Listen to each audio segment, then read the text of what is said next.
صدقہ خیرات اور زکوٰۃ میں قرآن مجید کی روح سے کوئی فرق نہیں، اس لیے کہ قرآن مجید میں جو زکوٰۃ کا حکم ہے وہ صدقات کے نام سے ہی آیا ہے۔ سورہ توبہ میں انما الصدقات للفقراء والمساکین، تو یہ جو زکوٰۃ کے مصارف بتائے گئے ہیں کہ زکوٰۃ کن کن کو دی جا سکتی ہے، تو اس کا ہاں لفظ جو آیا ہے زکوٰۃ نہیں آیا ہے بلکہ صدقات آیا ہے۔ اور ہم یوں کہا کرتے ہیں کہ ایک صدقہ ہے واجب جو لازم ہے، یہ ہے زکوٰۃ، ایک صدقہ ہے نافلہ، اس سے اوپر مزید دینا، اس کو ہم عام طور پہ صدقہ کہتے ہیں۔ تو صدقہ نافلہ جو ہے وہ صدقہ ہے جس کے بارے میں آپ سوال کر رہے ہیں، اور صدقہ واجب جو ہے لازم اور فرض وہ زکوٰۃ ہے۔ تو اصل میں تو وہی ساری مدیں اس کے لیے ہیں، غرباء، مساکین، یتامہ، اللہ کے دین کے لیے فی سبیل اللہ۔ کوئی شخص جو ہے وہ قرضے کے اندر بری طرح بندھ گیا ہے، جکڑا گیا ہے، نکل نہیں پا رہا، اس کو یکمشت کوئی مدد دے کر اس قرض کے جنگل سے اور چنگل سے نجات دلا دینا، یہ چیزیں جو ہے وہ سب کو معلوم ہے، کس کو معلوم ہے۔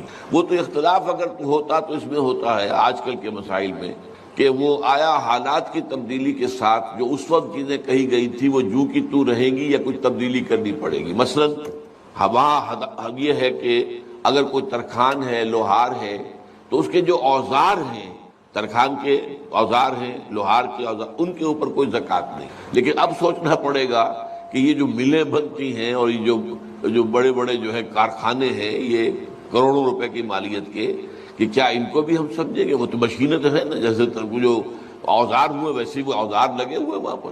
تو یہ ہے وہ چیزیں کہ جس کے اوپر ضرورت ہے اجتہاد کی، اور جب صحیح اسلامی حکومت ہوگی تو پھر یہ اجتہاد ہوگا۔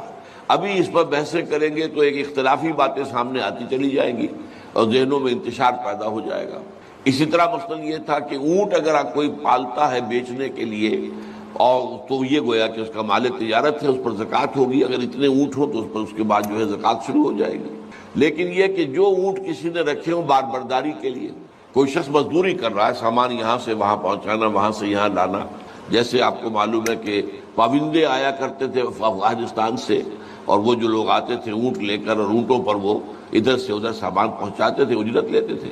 تو جو بار برداری کے اونٹ ہیں ان پر زکوٰۃ نہیں تھی۔ اب کیا اسی پر قیاس کیا جائے گا؟ کروڑوں روپے کے جو ٹرالے ہوتے ہیں، آپ کو معلوم ہے اب یہ کس قدر بڑی قیمت کی چیزیں ہیں، کیا یہ بھی اسی میں آئیں گی؟ اب اس میں دونوں رائے ہو سکتی ہیں، اس بات بھی اور اس کے خلاف بھی، کہ اجتہاد کر کے ان پر زکوٰۃ لگائی جائے۔ تو یہ مسائل تو وہ ہیں کہ جو علماء جو ہیں راسخ رسوخ فی علم رکھنے والے اور جدید حالات کو بھی جاننے والے، ان کے باہمی اتحاد سے، اتفاق سے کوئی جو ہے اس معاملے میں کوشش کی جائے کہ اجتہاد ہو۔ لیکن یہ کہ وہ جو چیز آپ نے پوچھی تھی اس میں کسی اختلاف کی گنجائش ہی نہیں ہے۔ عملی نیکی میں اصل شے ہے ہمدردی، ہمدردی میں مال خرچ کرنا، اور اس کے لیے ستون ہے زکوٰۃ۔ کم سے کم یہ 2.5% تو نکالو، بوتل کا کارک تو کھل جائے، پھر اور بھی دو، اور بھی دو، اور بھی دو۔ یہ تو اوبلیگیٹری ہے، یہ تو فرض ہے، یہ تو لازم ہے۔ لیکن مقصد کیا ہے؟ اس کو جو سمجھ لیا بس یہی زکوٰۃ ہی ہمارے ذمے میں ہے، وہ بڑے مغالطے میں۔ حضور نے فرمایا صلی اللہ علیہ وسلم، ان فی المال حقا سوی الزکوٰۃ، اے مسلمانوں یہ نہ سمجھنا کہ بس زکوٰۃ ادا کر دی تو تمہارے مال کا سارا حق ادا ہو گیا۔ ان فی المال حقا سوی الزکوٰۃ، تمہارے اموال میں حق ہے اللہ کا، زکوٰۃ کے علاوہ بھی۔ اور پھر آپ نے یہ آیت پڑھی، وَآتَى الْمَالَ عَلَىٰ حُبِّهِ ذَوِي الْقُرْبَىٰ وَالْيَتَامَىٰ وَالْمَسَاكِينَ وَابْنَ السَّبِيلِ وَالسَّائِلِينَ وَفِي الرِّقَابِ وَأَقَامَ الصَّلَاةَ وَآتَى الزَّكَاةَ۔ یہاں آتا زکوٰۃ تو ہے ہی ہے، اس سے پہلے جو آ رہا ہے یہ سرپلس ہے، اس سے آگے کی بات ہے، یہ ایڈیشنل ہے۔ اسی لیے جب انفقوا انفقوا انفقوا انفقوا انفقوا کی جو تکرار ہوتی ہے قرآن مجید میں، تو ایک جگہ پھر سوال کیا صحابہ نے کتنا خرچ کرے ہیں؟ فرمایا قل العفو، کہہ دو جو بھی ضرورت سے زائد دے ڈالو، don't accumulate, don't retain any thing.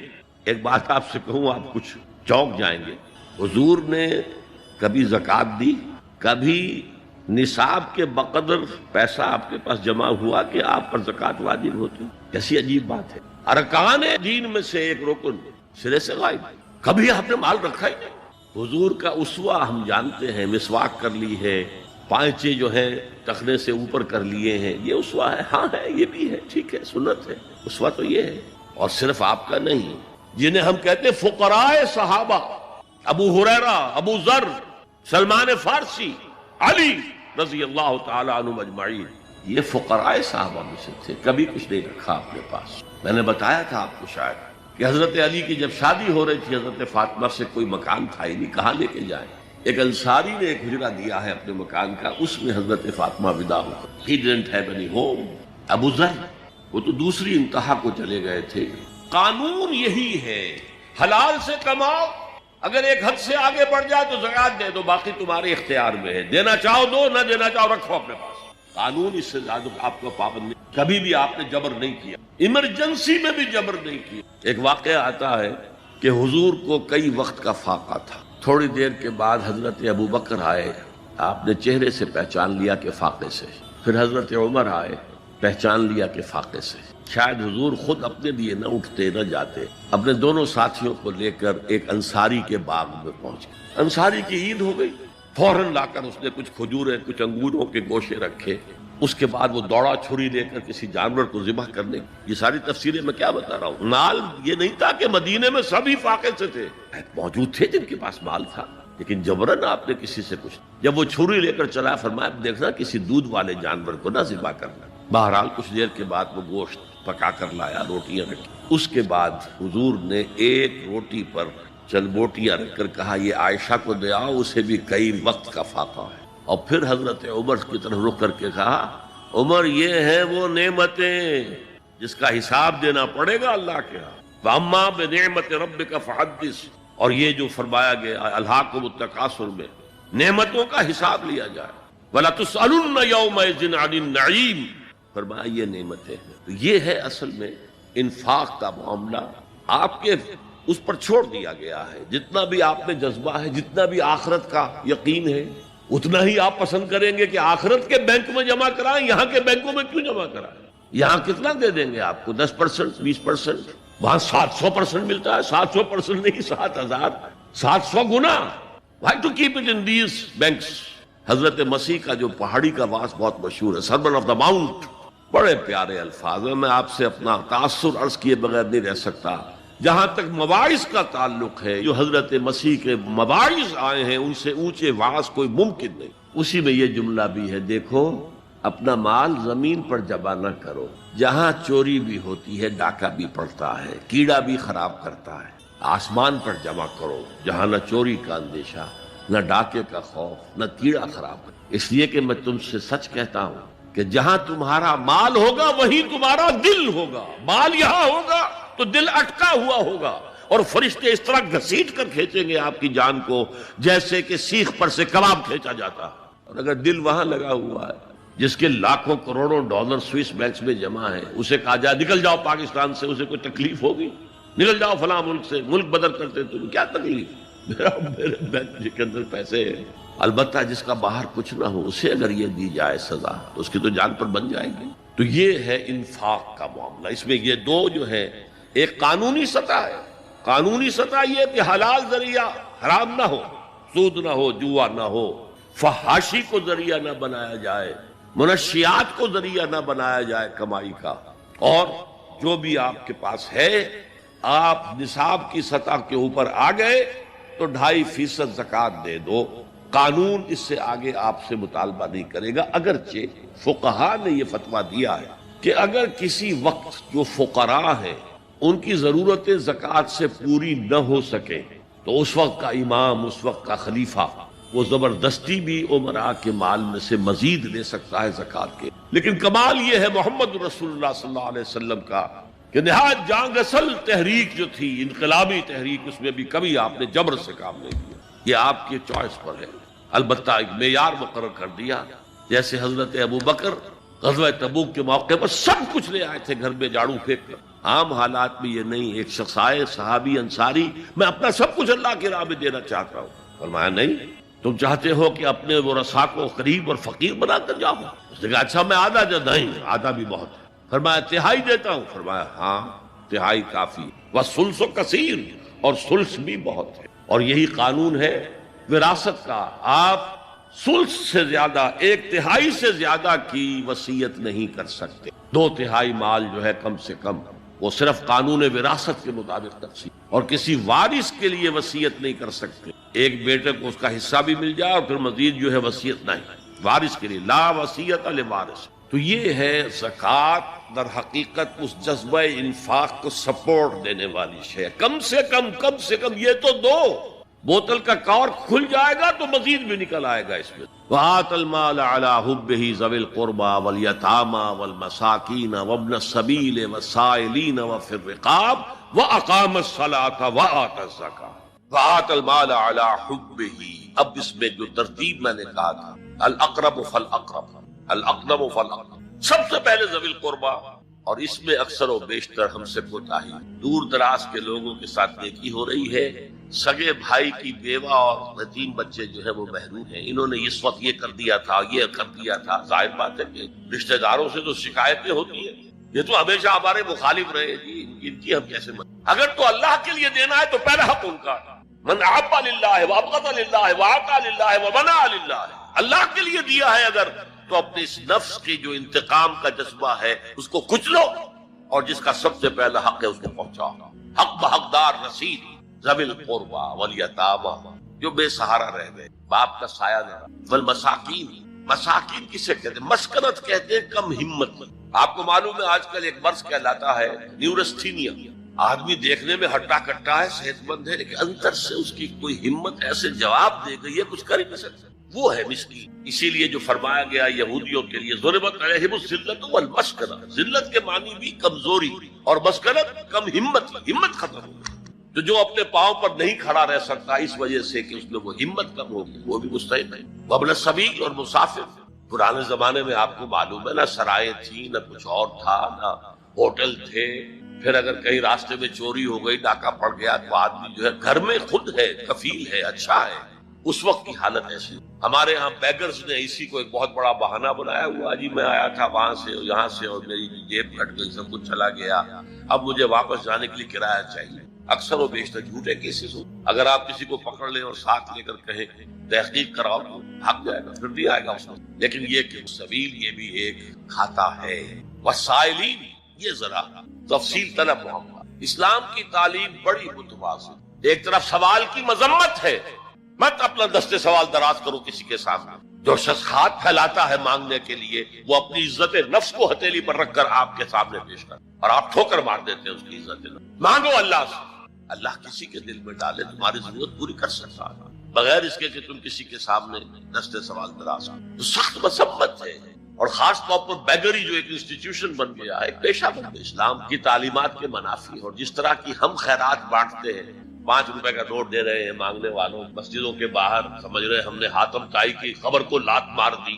حالانکہ حقیقت میں آپ انسٹیٹیوشن آف بیگری کو سپورٹ کر رہے ہیں۔ کسی ایک کو لے لو، آؤ چلو مجھے اپنا گھر دکھاؤ، مجھے بتاؤ تم واقعی اس قابل ہو یا نہیں ہو، اور پھر اس کی مدد کرے، لمسم کرے، پھر وہ 5 روپے نہیں ایسی دے دیں کہ وہ کچھ اپنے پاؤں پر کھڑا ہو۔ میں نے 1 روپیہ نہیں کہا، آج دیکھیں 1 روپیہ تو اب کوئی شے نہیں رہی، لیکن یہ کہ 5 روپے کا نوٹ بھی آپ نے تقسیم کرنے شروع کر دیے، یہ کیا ہے؟ وَالسَّائِلِينَ وَفِي الرِّقَابِ، لیکن دوسری طرف سائل کو جھڑکنا نہیں، وَلَا أَمَّا السَّائِلَ فَلَا تَنْهَرْ، جھڑکو نہیں، اچھا بھائی نہیں معاف کرو، میرے پاس اس وقت آپ کی مدد کی میں کچھ نہیں کر سکتا۔ تو دونوں کے درمیان اصل میں معاملہ، بلکہ یہاں تک بھی فرمایا سائل کو ضرور دو، چاہے وہ گھوڑے پر سوار ہو کر تمہارے دروازے، کیا پتا اس کی واقعی الجھن کیا ہے۔ تو سوال کی مذمت اور سائل کو جھڑکنے کی ممانعت، حتی الامکان خالی ہاتھ نہ لوٹاؤ، اس نے اپنی عزت نفس اپنی ہتھیلی پر رکھ کر تمہاری سامنے پیش کر دیا، اسے ٹھوکر۔ لیکن جیسا کہ میں نے عرض کیا، یہ انسٹیٹیوشن آف بیگری جو ہے یہ ایک علیحدہ شے ہے، بالکل اس کا اس سے کوئی تعلق نہ سمجھ۔ وفی الرقاب، رقاب جمع ہے رقبہ، گردن، فک رقبۃ او اطعام فی یوم ذی مسغبۃ یتیما ذا مقربۃ او مسکینا ذا متربہ۔ فک رقبۃ، کسی کی گردن چھڑا دے۔ اس وقت سب سے بڑی اپلیکیشن اس کی تھی غلاموں کو، کنیزوں کو اپنے پیسے سے خرید کر آزاد کر دیا، بہت بڑی نیکی، بہت بڑی نیکی۔ اور حضرت ابو بکر رضی اللہ تعالیٰ عنہ کے دفتر فضائل میں سب سے اونچا کام یہ کہ جن غلاموں کو، جن کنیزوں کو ستایا جا رہا تھا، their owners, their masters، ان کے آقا کو حق حاصل تھا، جو چاہے کرے ان کے ساتھ، قتل کر دے کوئی پوچھنے والا نہیں، یہ میں پہلے بھی عرض کر چکا۔ میری ملکیت ہے، جیسے میری بکری میری ملکیت ہے، میں نے اس کو ذبح کیا، گوشت کھا لیا، تم کون ہوتے ہو پوچھنے والے؟ میرا غلام تھا، میں نے قتل کر دیا، تم کون ہو پوچھنے؟ ان کو حضرت ابو بکر نے خرید کر آزاد کیا اور منہ مانگے دام دیے۔ حضرت بلال کے لیے امیہ ابن خلف نے اتنی بڑی رقم مانگی، حضرت ابو بکر نے کہا ٹھیک ٹھیک۔ باپ نے کہا بھی ابو قحافہ نے، ابو بکر کو کوئی غلام خریدنا ہی تھا، تو کوئی طاقتور آدمی جو کام آ سکے کہیں اس کو خریدنا چاہیے۔ مجھے کیا پتا ابو بکر کس لیے خرید رہا اور کس کے لیے خرید رہا۔ آج کے دور میں اس کی اپلیکیشن ہوگی، کوئی شخص جو ہے اگر قرض میں اس طرح جکڑا جائے کہ لاکھ ہاتھ پاؤں مارے نکل نہیں سکتا، اس کو کوئی لمپ سم مدد دے کر اس قابل کیا جائے کہ وہ پھر اپنے پاؤں پر کھڑا ہو جائے۔ یہ نہیں کہ اسے آپ ہر مہینے کچھ رقم دیتے رہے مینٹیننس، اس سے تو وہ اسی پوزیشن میں رہے گا۔ یہ بعض مائنورٹی کمیونٹیز کے اندر یہ معاملہ موجود ہے۔ کوئی بھائی اگر گر گیا ہے کاروبار میں تو اس کی پھر ایسی مدد کی جائے کہ وہ پھر آپ کی صف میں آ کر کھڑا ہو جائے، respectable members of your community, وہ اس شکل میں پہنچ جائے۔ یہ بھی فق و رقابت اس کی ذیل میں آج کل آئے۔ فرماتے ہیں قال رسول اللہ صلی اللہ علیہ وسلم کل سلامہ من الناس علیہ صدقۃ کل یوم تطلع فیہ الشمس۔ انسانوں کے ہر جوڑ پر ایک صدقہ واجب ہے، ہر روز جو طلوع ہوتا ہے تو ہر جوڑ کا صدقہ۔ یہ انگلی کا جوڑ ہی اگر لاک ہو جاتا، آج صبح آپ اٹھتے ہو یہ لاک ہے تو کیا ہوتا؟ گھٹنا لاک ہو جاتا، کونی لاک ہو جاتی۔ صبح کو انسان اٹھے کہ میں بھلا چنگا ہوں۔ کل یوم تطلع فیہ الشمس، ہر دن جس میں کہ سورج جو ہے طلوع ہوتا ہے اس میں ہر جوڑ پر ایک صدقہ واجب۔ اس کو شیخ سعدی نے بہت عمدگی سے کہا ہے۔ ہر سانس جب انسان کے اندر جاتا ہے موجب تقویت ہوتا ہے، آکسیجن گئی قوت ملی، اسی کو برن کریں گے انرجی ملے گی۔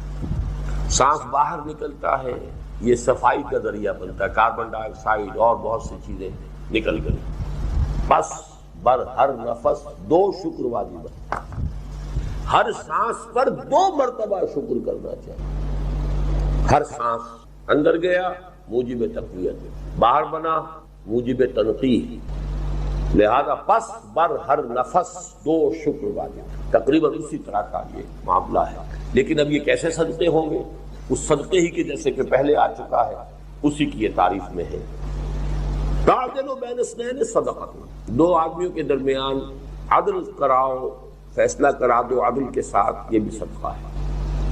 تعین الرجل فی دابتہ فتحملہ علیہا اور ترفع لہ علیہا متاعہ صدقۃ، اور تم مدد کرو کسی انسان کی اس کی سواری کے معاملے میں کہ اسے اس پر چڑھنے میں مدد دو، یا یہ کہ اس کی کوئی چیز اس کا سامان نیچے سے اٹھا کے پکڑا دو، اونٹ پر سوار ہو گیا ہے اب نیچے سے سامان پکڑا رہے ہیں، یہ بھی صدقہ ہے۔ وَكَفَّأَهَا زکریا، اور اسے دے دیا زکریا کی کفالت میں۔ اگرچہ اس کے معاملے میں تو باقی تفصیل آتی ہے، کیونکہ اشارہ آگے چل کر قرآن میں بھی ہے، تفصیل تورات میں انجیل میں ہے کہ ان کے لیے جب یہ طے ہو گیا کہ ہاں ٹھیک ہے یہ بچی جو ہے حنا کی بیٹی کو ہم قبول کرتے ہیں اس معبد اور ہیکل کے خادموں کی حیثیت سے، حالانکہ ہمارے ہاں رواج نہیں تھا، ہم کسی لڑکی کو نہیں قبول کرتے تھے لیکن اس کو قبول کرتے ہیں۔ وہ حضرت حنا کا بھی چونکہ کوئی بہت ان کے ہاں ایک پایا ہوگا، مقام ہوگا کہ ان کی نیکی اور ان کی راست بازی کا اور ان کے زہد اور تقویٰ کا، کہ ان کے لیے استثناء کر رہے ہیں، ہم نے قبول کر لیا۔ اب سوال پیدا ہوا یہ بچی کس کی کفالت میں رہے؟ اب جتنے بھی بڑے بڑے کاہن وہاں موجود تھے ہر ایک چاہتا تھا کہ میں اس کی کفالت کروں گا، یہ میرے زیر تربیت رہے گی۔ اس کے بعد انہوں نے باقاعدہ پھر جو ہے قرآن اندازی کی۔ قرآن اندازی میں پھر حضرت یہ زکریا کا نام نکل آیا، اور حضرت زکریا جو ہے ان کے سگے خالو بھی تھے، حنا کی بہن ان کے گھر میں تھی۔ تو حضرت زکریا کو اللہ تعالیٰ نے، اللہ فرما رہے ہم نے اسے کفالت میں دے دیا زکریا کے، یعنی وہ تفصیل یہاں بیان نہیں کی گئی کہ کس طریقے سے ہوا ہے، وہ چونکہ قرآن اندازی کے ذریعے سے ہوا ہے، قرآن کے فیصلہ بہرحال اللہ تعالیٰ کرتا ہے جس کے نام پر قرآن نکلا۔ وَكَفَّلَهَا زکریا۔ اب یہ کہ اس لمبی داستان کو مختصر کرتے ہوئے بات ہو رہی ہے، اب گویا کہ حضرت مریم بڑی ہو گئی ہے، سمجھدار ہو گئی ہے، ان میں شعور پیدا ہو چکا ہے، جوان ہے۔ کلما دخل علیہا زکریا المحراب، حضرت زکریا نے ان کے لیے ایک علیحدہ محراب کہتے ہیں حجرے کو، جیسے کہ بعد آپ نے دیکھا مسجد یہ جو ہے بادشاہی مسجد، اس کے باہر جہاں لائبریری بنی ہوئی، یہ سب حجرے تھے کہ کوئی درویش آئیں یہاں پر رک جائیں، کوئی فقراء آئیں وہ یہاں پر قیام کر لیں. تو یہ سارے اس طرح کا حجرہ جو ہے وہ حضرت مریم کے لیے بھی ایک علیحدہ سے تعبیر کر دیا گیا ہیکل کے ساتھ. اور اس حجرے کے اندر جب بھی حضرت زکریا جاتے تھے، کلما دخل علیہ زکریا المحراب وجد عندها رزقا، وہ دیکھتے تھے کہ مریم کے پاس تو بہت عمدہ کھانے موجود ہیں اور بے موسم کے پھل موجود ہیں. اس میں رزق کی دو کی گئی ہیں وضاحتیں. ایک تو ایک رزق سے مراد ہے علم، ذہانت، فطانت، حکمت، معرفت کے موتی. یہ ہے معنوی رزق، اس کو بھی اللہ تعالیٰ نے رزق قرار دیا ہے. ایک یہ کہ واقعتاً جو مادی رزق ہوتا ہے، پھل ہے، اور پھل بھی وہ کہ جو موسم ہے ہی نہیں ان کا، وہ پھل موجود ہے وہاں پر. تو دونوں کا امکان موجود ہے، اس لیے کہ یہ ایک معجزے کی شکل میں بھی ہو سکتی ہے کہ اللہ تعالیٰ بہترین جو ہے پھل ان کو وہاں پر فراہم کرتے ہو، اور ایک یہ بھی ہے کہ ذہانت، فطانت، علم، معرفت، اس کی چیزیں جو دیکھتے ہو تو اس سے ان کو حیرت ہوئی. کلما دخل علیہا زکریا المحراب وجد عندها رزقا قال یا مریم انا لک ھذا. تو انہوں نے کہا بہت ہی تعجب انگیز انداز میں، اے مریم یہ چیزیں تمہیں کہاں سے ملتی ہیں؟ قالت هو من عند اللہ. حضرت مریم نے جواب دیا یہ سب اللہ کی طرف سے ہے. ان اللہ یرزق من یشاء بغیر حساب، یقیناً اللہ تعالیٰ دیتا ہے جس کو چاہتا ہے بغیر حساب. جتنی چاہے دولت دے دے، جتنی چاہے ذہانت اور فطانت دے دے، جتنی چاہے نیکی، طبیعت کی نیکی عطا فرما دے، اللہ کی دین ہے. ہنالک دعا زکریا ربہ. اب اس سے حضرت زکریا علیہ السلام، یہ بھی نبی ہے، ان کے اندر جو ایک ہوک سی پیدا ہوئی، اس لیے کہ بہت بوڑھے ہو چکے تھے. سورہ مریم میں تو آغاز ہی یہاں سے ہوتا ہے کہ جب کہ حضرت زکریا نے اپنے رب سے دعا کی تھی کہ پروردگار میں بوڑھا ہو گیا ہوں، میرا سر جو ہے سفید ہو چکا ہے، میری ہڈیاں کمزور ہو چکی ہے، اور اللہ نے اس وقت انہیں کو اولاد نہیں دی تھی، اور مجھے اندیشہ ہے میرے بعد کوئی وارث نہیں ہوگا کہ جو اس دین کی امانت کو اس طریقے سے حفاظت اس کی کر سکے جیسے کہ کرنی چاہیے. لیکن اس وقت ان کے دل میں ہوک سی اٹھی کہ اللہ تعالیٰ اگر اس بچی کے اوپر اتنا مہربان ہے، اس بچی کو اس نے وہ کچھ دیا ہے، یا علم دیا ہے، یا معرفت دی ہے، یا حکمت دی ہے، یا اللہ تعالیٰ جو ہے یہ بے موسم کے پھل اس کو یہاں پہنچا رہا ہے، تو اس کی اگر قدرت جو ہے مجھ پر بھی یہ کچھ مہربانی ہو کر دے اللہ تعالیٰ، تو کیا بعید ہے کہ مجھے بیٹا عطا فرما دے اس بڑھاپے کی عمر میں بھی. ہنالک دعا زکریا ربہ. اسی وقت، اس کو ہنالک کا ترجمہ انگریزی میں ہوگا دیر اینڈ دین. دفعتاً ایک دعا جو ہے وہ ان کے قلب کی گہرائیوں سے ابھر کر آئی. اپنے رب کو انہوں نے پکارا. قال رب هب لي من لدنك ذرية طيبة.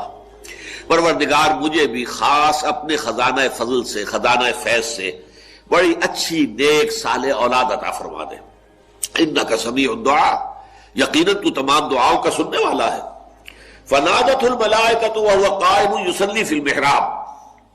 اب یہ محراب ہے خاص حضرت زکریا کی، اور پکارا انہیں حضرت زکریا کو فرشتوں نے وهو قائم يصلي في المحراب، جبکہ وہ نماز میں کھڑے ہوئے تھے اس اپنے محراب میں، اپنے حجرے میں.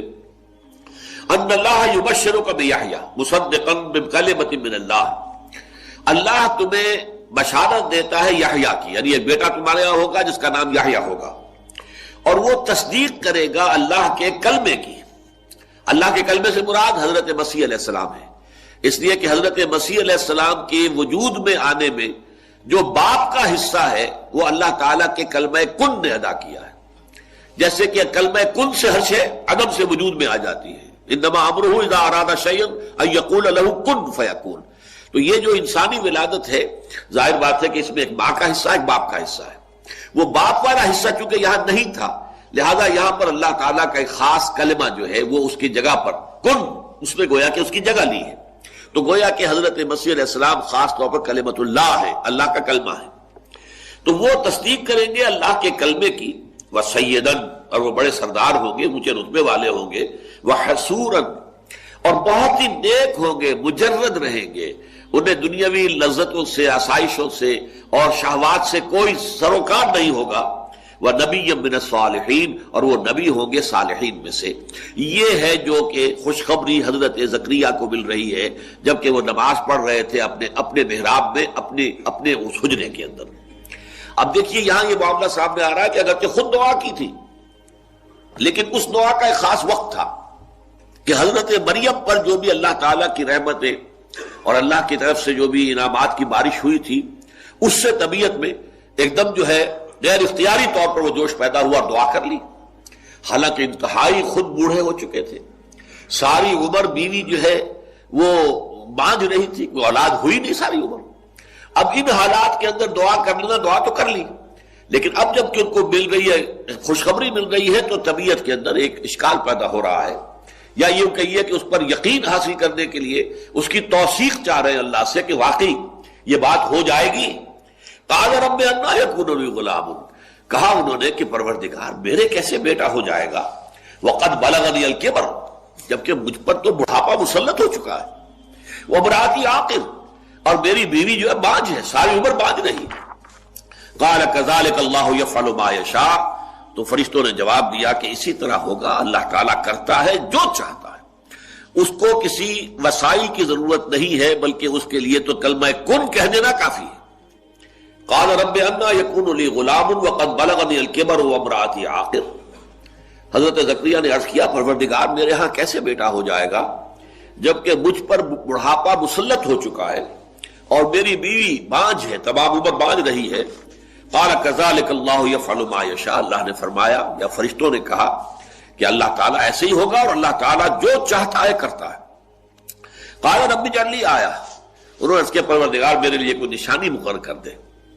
قال آیتک الا تکلم الناس ثلاثۃ ایام الا رمزا، فرمایا کہ تمہارے لیے یہ نشانی ہے کہ تم 3 دن تک متواتر لوگوں سے گفتگو نہیں کر سکو گے مگر صرف اشاروں کے ساتھ، یعنی قوت گویائی ان کی سلب ہو گئی۔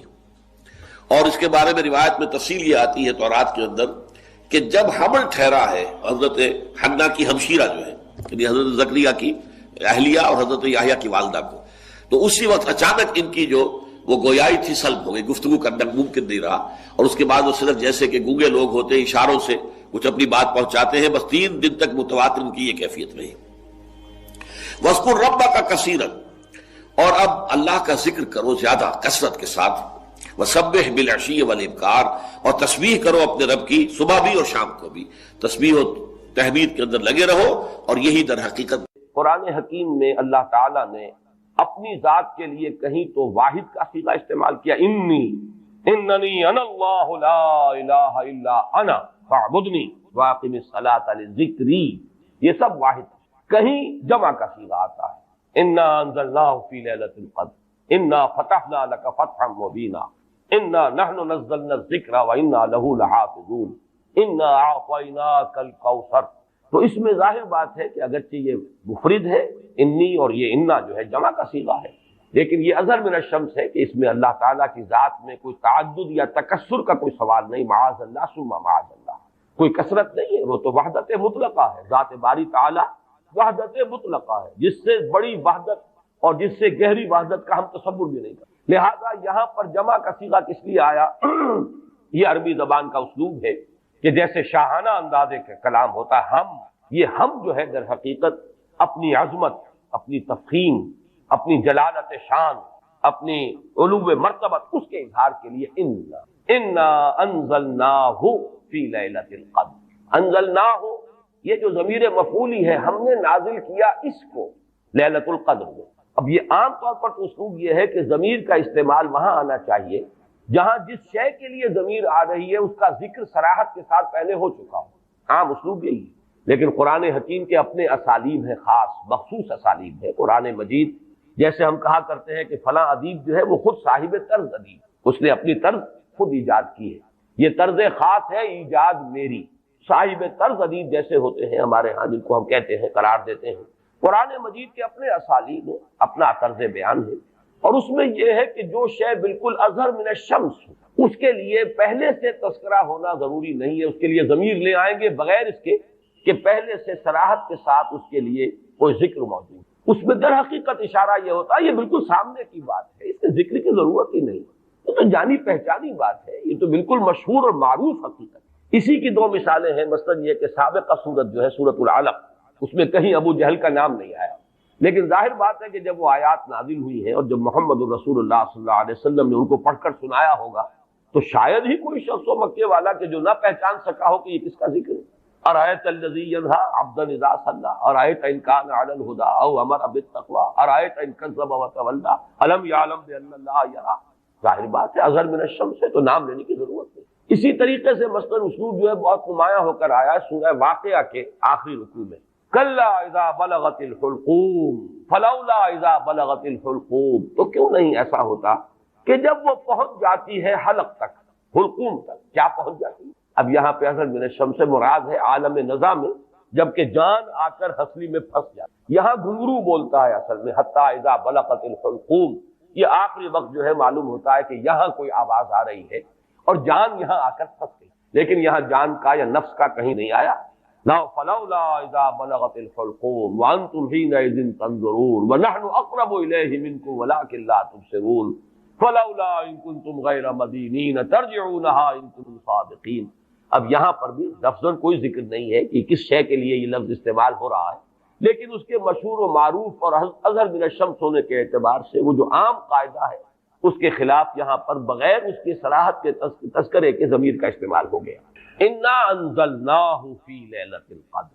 اس میں ایک بات اور نوٹ کیجئے کہ در حقیقت کسی شے کا اس طرح تذکرہ نہ کرنا یہ خود اس کی عظمت کی دلیل، گویا کہ یہاں پر نہ صرف یہ کہ قرآن کے لیے اس ہو کا ضمیر جو ہے اس کی انا انزلناہ ہو، یہ قرآن کے اپنے مخصوص اسلوب کے مطابق آئی ہے، بلکہ اس میں قرآن کی عظمت کی طرف اشارہ ہے، اس لیے کہ جو صاحب عظمت ہستی ہو اس کا نام نہیں لیا جاتا، بلکہ اس کی طرف آ جناب، آ حضور، یہ الفاظ جو ہیں یہ اسی لیے اختیار کیے گئے ہیں اور ایجاد کیے گئے ہیں کہ عظیم ہستی صاحب مرتبہ کوئی شخصیت ہے اس کا نام نہیں لیا جاتا، اس کی طرف اشارے کیے جاتے۔ انا انزلناہ، ہم نے اسے نازل فرمایا۔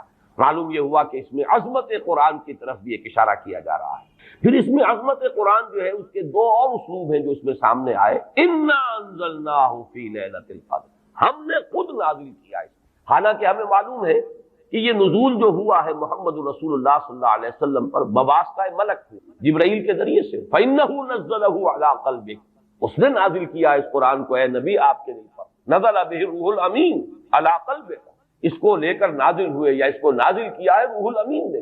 تو معلوم یہ ہوا کہ فرشتہ درمیان میں ہے، لیکن یہ جیسے کہ کہا گیا انہ لقول رسول کریم ذی قوت عند ذی العرش مکین مطاع ثم امین، یہ سورہ تکویر میں یہ مضمون آ چکا ہے، اور آج کئی مرتبہ اس سورت کا نام ہم نے لیا ہے 4 سوروں کی تعین کے ذمن۔ تو یہ سب کچھ کس لیے کہ معین طور پر یہ بات واضح ہو جائے کہ قرآن مجید کی تنزیل محمد الرسول اللہ صلی اللہ علیہ وسلم پر بواسطہ ملک ہوئی ہے، لیکن یہاں اس واسطے کو ہٹا کر بات کی جا رہی ہے انا انزلناہ فی لیلۃ القدر، تاکہ یہ اللہ تعالیٰ کی ذات کے ساتھ اس کی جو نسبت خصوصی ہے وہ نمایاں ہو، اور اس سے قرآن مجید کی بھی عظمت جو ہے وہ اور اجاگر ہو کر اور نکھر کر اور ظاہر ہو کر سامنے آ جائے۔ اسی طریقے سے اس کا ایک اور اسلوب بھی ہے کہ وقت نزول جو ہے لیلۃ القدر، جبکہ ہم نے اسے نازل کیا ہے لیلۃ القدر میں، اور پوری سورت جو ہے اب اس لیلۃ القدر کی عظمت پر جو ہے گفتگو کر رہی ہے۔ اس میں بھی گویا کہ نزول قرآن جو ہے اس کے لیے لیلۃ القدر کا انتخاب، یہ بھی عظمت قرآن کے بیان و اظہار کا ایک انا انزلناہ فی لیلۃ القدر۔ اس میں اب تیسری بحث جو ہماری ہے وہ یہ ہے کہ انزال اور تنزیل کا فرق۔ یہ بارہ میں عرض کر چکا ہوں کہ باب افعال سے مصدر آئے اور پھر باب تنزیل سے اسی مادے سے اگر مصدر آئے تو ان میں فرق کیا ہوتا ہے۔ باب افعال میں کسی کام کا دفعتاً کر دیں، ایک ہی مرتبہ یک بارگی جسے ہم کہتے ہیں کام کو مکمل کر دیں۔ باب تفعیل میں تدریجاً، یہ تدریج خود جو ہے تفعیل کے وزن پر ہے، تدریجاً تھوڑا تھوڑا کر کے کسی کام کو بڑے اہتمام کے ساتھ، اس لیے کہ جب اہتمام ہوتا ہے اور جب اس کی خاص توجہ ہوتی ہے تو رفتار کم ہو جائے گی، اور جب کہیں کسی کام کو بس تیزی سے کر دیا جائے تو پھر اتنی توجہ کی ضرورت نہیں ہوتی۔ اس میں مثال جو ہے بہت نمایاں اعلام اور تعلیم۔ اعلام کے معنی خبردار کر دینا، بتا دینا، بس بتا دیا، اب تمہاری سمجھ میں آیا ہے تو آیا ہے، نہیں آیا تو نہیں آیا، اگر آیا ہے تو ٹھیک ہے، نہیں آیا تو دفع ہو جاؤ۔ ہمارا کام تھا بتا دینا، ہم نے بتا دیا، یہ اعلام ہے، بتا دیا اعلام۔ تعلیم ہے ذہن نشین کرنا، اتارنا، بٹھانا، سمجھانا، تھوڑا تھوڑا کر کے بٹ بائی بٹ، پھر یہ دیکھنا کہ یہ بات سمجھ میں آ گئی تو اگلا قدم، یہ بھی اگر سمجھ میں آ گئی تو اگلی بات، یہ تعلیم ہے۔ تو اسی طریقے سے جو اعلام اور تعلیم کا فرق ہے وہی فرق ہے انزال اور تنزیل۔ اور یہ الفاظ دو قرآن مجید میں اگرچہ کہیں کہیں استثناءات ہیں، لیکن آپ کو معلوم ہے کہ یہ تو اصول ہے دنیا میں ہر جگہ پر، ایکسیپشنز پروو دی رول۔ اگر کہیں استثناءات آ جائیں تو اس سے قانون جو ہے اور کلیات ٹوٹتے نہیں ہیں بلکہ اور موقت ہو جاتے ہیں۔ تو یہ بات نوٹ کر لیجئے کہ استثناءات تو اگرچہ ہیں انزال اور تنزیل کے استعمال میں، لیکن یہ کہ بالعموم یا یوں کہیے کہ قانون کے طور پر، ایک کلیے کے طور پر انزال کا لفظ آتا ہے قرآن مجید کا نزول یا تو آغاز نزول جو ہوا محمد الرسول اللہ صلی اللہ علیہ وسلم پر، یا پورے قرآن کا نازل کیا جانا لوح محفوظ سے سمائے دنیا، کیونکہ یہ دفعتاً ہوا ہے، پورا قرآن ہے کہ جو نازل کر دیا۔ یہ دونوں آراء جو ہیں ہمارے ہاں مفسرین کے ہاں موجود ہیں۔ امام شابی کی رائے یہ ہے کہ انا انزلناہ فی لیلۃ القدر سے مراد یہ ہے کہ اس کا آغاز نزول ہوا ہے لیلۃ القدر۔ حضرت عبداللہ ابن عباس رضی اللہ تعالی عنہما، اور ظاہر بات ہے کہ ان کی رائے بہت زیادہ اہمیت کی حامل ہے، وہ حبر الامہ ہے، ان کے بارے میں حضور کی خصوصی دعا ہے، اللہم فقہہ فی الدین وعلمہ التاویل، اے اللہ اس نوجوان کو دین کا فہم اور تفقہ عطا فرما اور اسے تعویل و تفسیر کا علم جو ہے بالخصوص وہ عطا فرما۔ تو حضرت عبداللہ ابن عباس اسی وجہ سے رضی اللہ تعالی عنہما حبر الامہ، حبر کہتے ہیں بہت بڑے عالم، حالانکہ وہ نوجوان تھے، لیکن یہ کہ ان کی رائے یہ ہے کہ اس سے مراد یہ ہے کہ پورا قرآن حکیم لوح محفوظ سے سمائے دنیا تک لیلۃ القدر میں نازل کر دیا گیا۔ یہ کام دفعتاً ہوا، اسی لیے لفظ انزال آیا ہے۔ وہ لیلۃ القدر کا تذکرہ ہو رہا ہے تو انا انزلناہ فی لیلۃ القدر، پھر یہ کہ رمضان مبارک میں وہ لیلۃ القدر ہے تو شہر رمضان الذی انزل فیہ القرآن، یہاں پر جو مجہول کا صیغہ آیا وہی باب افعال سے آیا ہے۔ لیکن حضور پر جو قرآن کا نزول ہوا ہے تو سب کو معلوم ہے کہ 22 برس میں اس کی تکمیل ہوئی ہے، تھوڑا تھوڑا کر کے نازل ہوا ہے۔ پہلی آیتیں 5 نازل ہوئی جو ہم پڑھ چکے ہیں پچھلے درس میں، اس کے بعد 7 آیتیں نازل ہوئی سورہ نون کی، اس کے بعد 7 آیتیں نازل ہوئی سورہ مزمل کی، اس کے بعد 7 آیتیں نازل ہوئی سورہ مدثر کی، اس کے بعد 7 آیتوں پر مشتمل نازل ہوئی سورہ فاتحہ، اس کے بعد 5 آیتیں پر مشتمل سورت نازل ہوئی سورۃ اللہب۔ تو یہ نجمن یہ تقریباً 22 برس میں جا کر اس کی تکمیل ہوئی ہے تنزیل۔ اب یہاں لفظ تنزیل فَإِنَّهُ نَزَّلَهُ عَلَىٰ قَلْبِكَ، اے محمد آپ کے قلب پر جو ہے یہ تنزیل کے طور پر آیا ہے، نجمن آیا ہے، تھوڑا تھوڑا کر کے آیا ہے، رفتہ رفتہ آیا ہے، تدریجاً آیا ہے۔ بلکہ یہ بحث تو کئی بار آ چکی ہے کہ حضور کو تو اشتیاق رہتا تھا، آپ چاہتے تھے کہ جلدی جلدی قرآن نازل ہو، اور آپ جو ہے شکوہ بھی کرتے تھے حضرت جبرائیل سے کہ آپ دیر دیر سے اور وقفہ ڈال کر آتے ہیں، جس کی کہ پھر قرآن مجید میں ہی مذکور ہے سورہ مریم میں، جو ان کی طرف سے ایک وضاحت آئی ہے وَمَا نَتَنَزَّلُ إِلَّا بِأَمْرِ رَبِّكَ، اور پھر اس کے علاوہ دوسرے مقام پر وَلَا تَعْجَلْ بِالْقُرْآنِ مِن قَبْلِ أَن يُقْضَىٰ إِلَيْكَ وَحْيُهُ، اے نبی جلدی نہ کیجیے، قرآن مجید کی آپ پر تنزیل جو ہے اس کے اندر جو وقت اور جو اس کے اندر وقفے ہیں یہ اللہ تعالیٰ کی حکمت کے تحت ہیں، اور ان کے اندر حکمت مثمر ہے، لہذا آپ جلدی نہ کیجیے۔ وَلَا تَعْجَلْ بِالْقُرْآنِ مِن قَبْلِ أَن يُقْضَىٰ إِلَيْكَ وَحْيُهُ، تو اس اعتبار سے نوٹ کر لیجئے کہ تنزیل جو ہے وہ محمد الرسول اللہ صلی اللہ علیہ وسلم پر نزول قرآن کے لیے، اور انزال ہے قرآن مجید کا دفعتاً نازل ہو جائے۔ اور اس میں یہ سمجھتا ہوں کہ زیادہ جو قوی رائے ہے وہ حضرت عبداللہ ابن عباس رضی اللہ تعالی عنہما کی ہے کہ یہاں جس انزال کا ذکر کیا جا رہا ہے وہ لوح محفوظ، اور یہاں ذرا گن لیجئے قرآن مجید